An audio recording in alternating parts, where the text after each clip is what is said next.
Hello everyone and welcome to another video, and I thought this would be something really cool to talk about, and that is getting back into a series.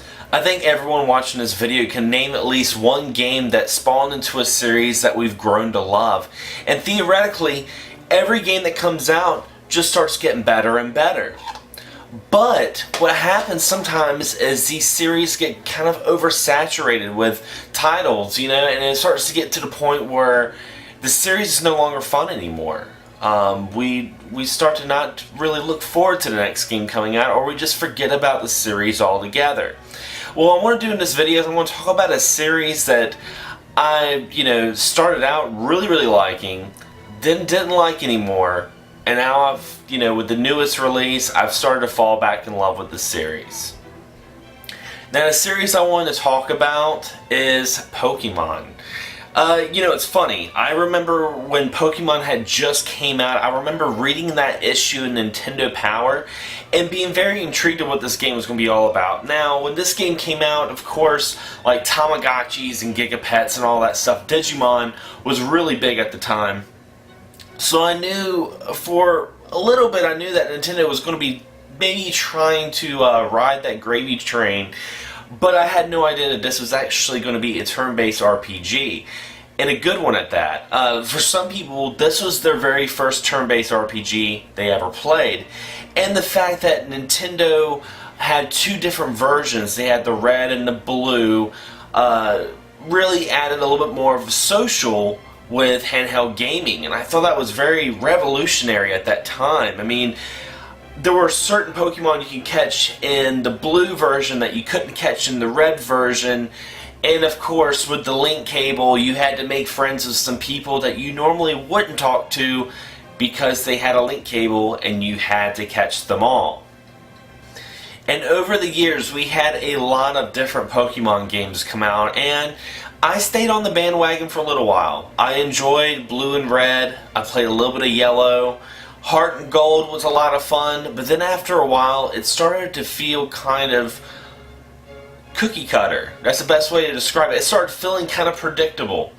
You were starting out in the game, becoming a Pokemon trainer. You met some sort of professor that would tell you about the world of Pokemon as if this was the very first game you had played at that time, and I started to lose interest in it. I mean, I got Pokemon Black for Christmas from a good friend of mine, and still never played past the 15 minutes of it.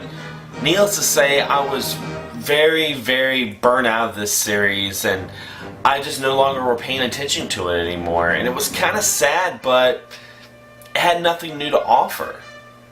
I had completely lost hope in this series until not so long ago for the 3DS they came out with Pokemon X and Y, and I got the X edition.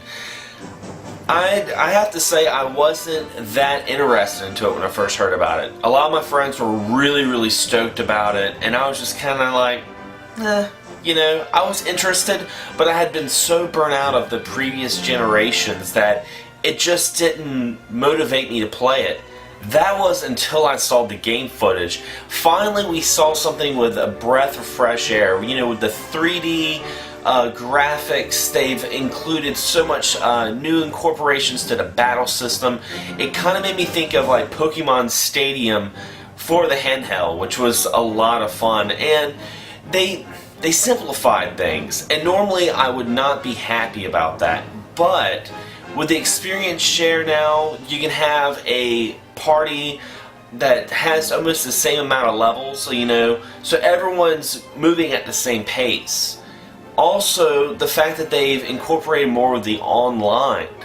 I can't tell you how many times I hated that link cable, and I never had one. I had to make friends who did have one just so I can get that Gengar, but I was really happy that they incorporated a lot of the Wi-Fi, that you can do a Wonder Trade, meaning you can trade with anyone around the world, just random people, anywhere. You can also battle anyone anywhere, and also you could just go and you could talk. The 3DS has a built-in microphone, so you can actually talk to people, almost like a party chat from Xbox Live or something. I thought that was really cool. I really think they really stepped up and made me fall back in love with the series. So anyway guys, what's a gaming series that you got into that you lost interest in only to get back into it? It's funny how games can do that. It just takes a little bit of tinkering, a little bit of changes, and we go back playing it again. And I wish more series would do that, because there's a lot of game series that are out there that, you know, unfortunately the only thing they change is the number at the end of the title. But anyway guys, thanks for watching, thanks for subscribing, and as always, happy gaming.